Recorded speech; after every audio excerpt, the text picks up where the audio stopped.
Le président de la Commission de l'Union africaine Moussa Faki vient de signer l'arrêt de mort de l'Union africaine en autorisant les marionnettes de la CEDEAO et à leurs mercenaires français d'envahir le Niger sous prétexte de rétablir un soi-disant ordre constitutionnel qui, pourtant nous le savons tous bien, il s'agit d'un coup désespéré de Paris en vue de garder la main mise sur les ressources du Niger.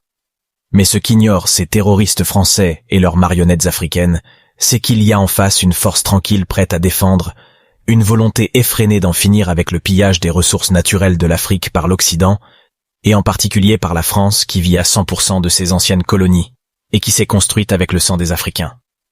En face, la France aura affaire à toute l'Afrique libre et consciente. Les dirigeants de l'Union africaine ne reflètent en rien la volonté ni l'aspiration des populations africaines. D'ailleurs, c'est pas surprenant puisque cette institution africaine est financée par les étrangers, eux qui expliquent leur dévouement à leur maître, à qui ils rendent compte. Dans ce cas, voici ce qui va se passer. Les pays libres défendront le Niger, ensuite toutes les marionnettes seront chassées commençant par le Sénégal. La Côte d'Ivoire, puis les autres suivront, et les dignes fils de l'Afrique vont mettre en place des vraies institutions au service de sa population. La France, quant à elle, ira faire un tour à la préhistoire. Que vive le peuple du Niger, mes frères, vous n'êtes pas seuls, toute l'Afrique est avec vous. Nous vous défendrons jusqu'à la dernière goutte de notre sang. Aime la vidéo, abonne-toi,